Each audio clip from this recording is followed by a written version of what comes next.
அஸ்ஸலாமு அலைக்கும் வரஹ்மத்துல்லாஹி வபரகாத்து. அன்பிற்கினி அல்லாஹ்வின் நல்லடியார்களே, இந்த வீடியோல நாம என்ன பார்க்க போறோம் அப்படின்னா, சமீப நாட்களாக காசா மேல இஸ்ரேல் நடத்திட்டு வர்ற பட்டினி போர், இதை பத்தி தான் இந்த வீடியோல நம்ம பார்க்க போறோம். ஒரு நாட்டு மக்கள் அவங்க நிம்மதியாக வாழணும் அப்படின்னு சொன்னா ரெண்டு அடிப்படை தேவை ரொம்ப ரொம்ப முக்கியம். ஒன்னாவது அவங்க பயம் இல்லாம வாழணும், ரெண்டாவது அவங்க பசி இல்லாம வாழணும். அப்பதான் அவங்களுடைய வாழ்வாதாரத்தை, அவங்களுடைய வாழ்க்கையை அவங்க சீரா நகர்த்தி கொண்டு போக முடியும். ஹிஜ்ரி 18 உமர் ரலியல்லாஹு அன்ஹு அவங்களுடைய ஆட்சியில மக்கா மதீனா உட்பட அரபுலகம் எல்லா இடங்கள்லையும் கடுமையான வறட்சி நிலவுது. அந்த வறட்சியை போக்குறதுக்காக வேண்டி ஆட்சியாளராக ஜனாதிபதியாக இருந்த உமர் ரலியல்லாஹு கடுமையான முயற்சிகளை மேற்கொண்டார். எங்கெங்க இருந்தெல்லாம் நிவாரணப் பொருட்களை வர வைக்க முடியுமோ அங்கங்க இருந்தெல்லாம் நிவாரணப் பொருட்களுக்கான வர்றதுக்கான உறுதியை செஞ்சாங்க. குறிப்பா ஈராக், எகிப்துல இருந்து ஏராளமான உணவுப் பொருட்களை இறக்குமதி பண்ணாங்க. இந்த உணவுப் பொருட்கள் இறக்குமதி ஆகிறதுக்கும் அது சீரா மக்களுக்கு கொண்டு போய் சேர்றதுக்கும் தேவையான எல்லா வழிகாட்டுதல்களையும் எல்லா நெறிமுறைகளையும் அவங்க கடைபிடிச்சாங்க. அன்னைக்கு தேதியில நைல் நதியையும் செங்கடலையும் இணைக்கிறதுக்கான முயற்சியில ஈடுபட்டு அதை இணைக்கவும் செஞ்சாங்க. காரணம் என்னன்னா, எகிப்திலிருந்து வரக்கூடிய உணவுப் பொருட்கள் தங்குதடை இல்லாம மக்களுக்கு போய் சேரணும் அப்படிங்கிற முயற்சியின் விளைவாகத்தான் நைல் நதியும் செங்கடலையும் இணைக்கக்கூடிய முயற்சியை உமர் ரலியல்லாஹு அன்ஹு அவங்க மேற்கொண்டாங்க. அது போக ஜகாத் வசூலிக்கிறதுல கொஞ்சம் தளர்வு காட்டினாங்க. ஏன்னா இந்த மாதிரி ஒரு கடுமையான வறட்சி நிலவக்கூடிய இந்த சூழ்நிலையில நாம போய் ஜகாத்தை வம்படியா வசூல் செஞ்சோம் அப்படின்னா மனோரீதியாக மக்களுக்கு மிகுந்த பாதிப்பு ஏற்படுத்தின மாதிரி ஆயிரும். அப்படிங்கிறதுனால ஜகாத் வசூலிக்கிறதுல கொஞ்சம் தளர்வு காட்டினாங்க. ஏன் குற்றங்களுக்கான தண்டனை வழங்கும் போதும் கூட, குறிப்பா திருட்டுக்கான அந்த தண்டனையை வழங்கும் போது கூட உமர் ரலியல்லாஹு அன்ஹு கொஞ்சம் தளர்வு காட்டினாங்க. இந்த சூழ்நிலையில மக்கள் மேலும் நம்ம கஷ்டப்படுத்தக்கூடாது. அவங்கள முதல்ல அவங்களுக்கு தேவையான ஆகாரம் போய் சேரணும், சாப்பாடு போய் சேரணும், உணவு தட்டுப்பாடு இல்லாம கிடைக்கணும் அப்படிங்கிற முயற்சியில ரொம்ப மேற்கொண்டாங்க. இந்த வரலாற்றை எழுதக்கூடிய வரலாற்று ஆசிரியர்கள் அன்னைக்கு தேதியில உமர் ரலியல்லாஹு அன்ஹு ருசியான சாப்பாடு மட்டுமில்ல, தனியா கூட சாப்பிட்டதில்லை. ஏன்னா தனியா போய் சாப்பிட்டு நமக்கு மட்டும் சாப்பாடு இருந்து மக்களுக்கு போய் சாப்பாடு இல்லாம போயிடக்கூடாது அப்படிங்கிறதுனால மக்களோடு மக்களாகத்தான் உமர் ரலியல்லாஹு அன்ஹு அன்னைக்கு தேதிக்கு ஆட்சியாளராக இருந்த ஜனாதிபதியாக உமர் ரலியல்லாஹு அன்ஹு அவங்க செயல்பட்டாங்க. இஸ்லாம் நமக்கு என்ன சொல்லி தருது? பெரும்பாலும் இஸ்லாம் நபி ஸல்லல்லாஹு அலைஹி வஸல்லம் அவங்கள்ட்ட பல்வேறு சந்தர்ப்பங்கள்ல கேட்கப்பட்ட கேள்விகளுக்கு நாயம் ஸல்லல்லாஹு அலைஹி வஸல்லம் பசிச்சவங்களுக்கு உணவு கொடுங்க, ஒரு பேரிச்சம்பழம் கொடுத்தாவது உங்களை நரகத்திலிருந்து நீங்க பாதுகாத்துக்குங்க அப்படின்லாம் நிறைய ஹதீஸ்களை, நபிமொழிகளை நபி ஸல்லல்லாஹு அலைஹி வஸல்லம் அவங்க நமக்கு சொல்லி தந்திருக்காங்க.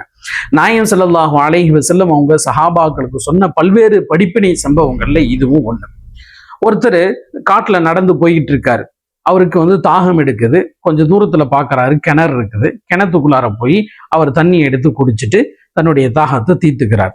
வெளியே பாக்குறாரு, ஒரு நாய் தாகத்தால மண்ணை கிளறிக்கிட்டு இருக்குது. அப்ப அந்த நாய்க்கும் தண்ணி தேவைப்படுது போல அப்படின்னு நினைச்சிட்டு திரும்ப அந்த கிணத்துக்குள்ளார போய் நாய்க்கு தண்ணி எடுத்துட்டு கொடுக்குறாரு. கொடுத்துட்டு அல்ஹம்துலில்லாஹ் அப்படின்னு சொல்றாரு.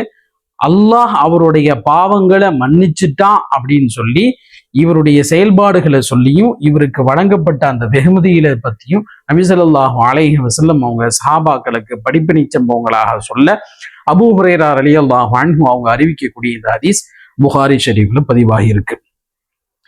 இவ்வளவு தூரம் இஸ்லாம் ஒருத்தருக்கு அவங்க நிம்மதியா வாழ்றதுக்கு பசியினால அவங்கள பட்டினி போடக்கூடாது, பசியினால அவங்கள துன்புறுத்தக்கூடாது, பசியினால மக்கள் பாதிப்பு அடையக்கூடாது அப்படிங்கிறதுல கண்ணும் கருத்துமா இருந்துட்டு இருக்குது. அப்பேற்பட்ட இஸ்லாமியர்கள் வாழக்கூடிய அந்த மண்ணில தான் இதுவரைக்கும், அதாவது ஒரு 2 வருஷத்துக்கு மேலாக இஸ்ரேல் நிகழ்த்தின அந்த போர்ல அந்த காசா நகரமே கான்கிரீட் காடுகளாக மாறி போயிருச்சு. ஸ்கூல் கிடையாது, ஹாஸ்பிட்டல் கிடையாது, காலேஜ் கிடையாது, அத்தியாவசிய தேவைகளை நிறைவேற்றிக்கிறதுக்கான எந்த கட்டடமும் கிடையாது. அவ்வளவு தூரம் கான்கிரீட் காடுகளா மாறி போயிருச்சு. அதையும் தாண்டி இன்னைக்கு பட்டினி போர் நடத்திக்கிட்டு இருக்குது காசா மேல இஸ்ரேல்.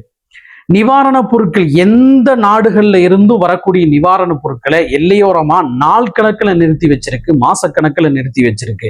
ஏன் ஐநா அனுப்பின உணவுப் பொருட்களை கூட, நிவாரணப் பொருட்களை கூட இஸ்ரேல் தடுத்து வச்சிருக்கு. பலஸ்தீனுக்குள்ளார விடாம, காசா பகுதிக்குள்ளார வரவிடாம. இப்ப நடந்துகிட்டு இருக்க இந்த பட்டினி போர்ல அதாவது 20 லட்சம் மக்கள் தொகை கொண்ட அந்த காசால கிட்டத்தட்ட 1/3 நபர்களுக்கு தொகை கொண்ட அந்த நபர்களுக்கு சரியான முறையில உணவு போய் சேர்றதில்லை அல்லது உணவு சுத்தமா கிடைக்கிறதில்ல. 90,000 குழந்தைகளில் ஊட்டச்சத்து குறைவால பாதிக்கப்பட்டிருக்கிறதாக சொல்லப்படுது. WHO நிறுவனம் அவங்க சொன்ன அறிக்கையின்படி கடந்த மே மாசம் 21ஆம் தேதியிலிருந்து இந்த மாசம் வரைக்கும் 24ஆம் தேதி வரைக்கும் கிட்டத்தட்ட 1000க்கும் மேற்பட்டவர்கள் இறந்து போயிருக்காங்க. அதுல பெரும்பாலானவர்கள் குழந்தைகள் தான். ஏற்கனவே ஆயுதத்தின் மூலமாக தாக்குனதுல, குண்டெறிஞ்சு தாக்குனதுல கிட்டத்தட்ட நிறைய பேர் மூத்தாகி போயிட்டாங்க, நிறைய பேர் இறந்து போயிட்டாங்க. அந்த இறந்து போனவர்களுடைய கணக்கை தவிர்த்துட்டு கடுமையான முறையில பாதிக்கப்பட்டவங்க அப்படின்னு சொல்லி லிஸ்ட் எடுத்து பார்த்தோம்னா கிட்டத்தட்ட 1 லட்சத்தி சில்லற பேர் கடுமையான முறையில பாதிக்கப்பட்டிருக்காங்க. அவங்களுடைய வாழ்க்கையே முடங்கி போயிருக்கு, நடமாட்டமே முடங்கி போயிருக்கு. இதுல பெரும்பாலும் 40,000க்கும் மேற்பட்டவர்கள் குழந்தைகள் தான் இப்படி பாதிக்கப்பட்டிருக்காங்க. அல் ஜசீரால இருந்து இந்த செய்தியை சேகரிக்கிறதுக்காக வேண்டி போன அந்த நிருபர் அவர் சொல்றாரு, நான் என் கண்ணால பார்த்தேன், நான் பார்த்தேன் 7 பேர், ஒரே குடும்பத்தை சேர்ந்த 7 பேர் பசியால இறந்து போறதை என் கண்ணால பார்த்தேன். கடைசி வரைக்கும் எங்களுக்கு பசிக்குதுன்னு சொல்லிட்டு அவங்களுடைய உயிர் பிரியறத என் கண்ணால பார்த்தேன் அப்படிங்கிறார். இன்னைக்கு உள்ள சூழ்நிலையில காசால பணக்காரர்கள் முதல் ஏழைகள் வரைக்கும் எல்லாருடைய வாழ்க்கையும் நிர்மூலமாக ஆயிருக்குது.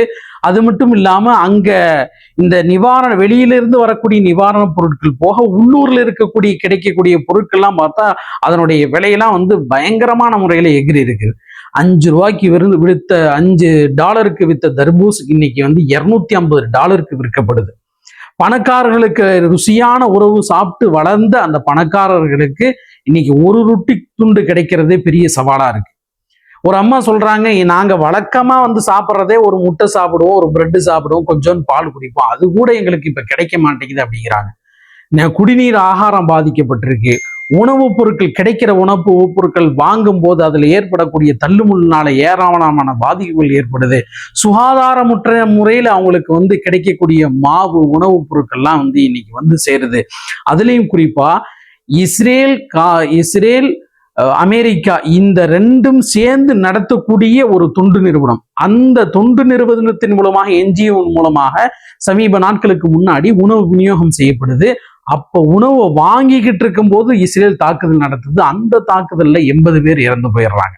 இப்படி கொடூரமான முறையில ஈவு இறக்கம் இல்லாம இஸ்ரேல் இவ்வளவு தூரம் ஆயுத போர் தாண்டி பட்டினி போர் நடத்துறதுக்கான காரணம் என்ன அப்படின்னா 2 காரணம் தான். ஒண்ணு, பலஸ்தீனர்கள் இதுவரைக்கும் மிச்சம் இருக்கக்கூடியவங்க, காசால இருக்கக்கூடியவங்க உயிரோட இருக்கணும்னா இங்க இருக்கக்கூடாது, காசால இருக்கக்கூடாது. அவங்க உயிரோட இருக்கணும் அப்படின்னு சொன்னா லிபியாவுக்கு அவங்க போயிடணும். லிபியாவுக்கு உங்களை நாடு கடத்துறோம். இங்க வாழணும் அப்படின்னு சொன்னா உங்களால வாழ முடியாது. இங்க வாழணும்னு நினைச்சீங்கன்னா நீங்க பசியால செத்து தான் போகணும். நீங்க உயிரோட இருக்கணும் அப்படின்னு நினைச்சீங்க அப்படின்னா நீங்க லிபியாவுக்கு நாடு கடந்து போயிருங்க அப்படின்னு சொல்லி அறிக்கை விட்டுருக்குது.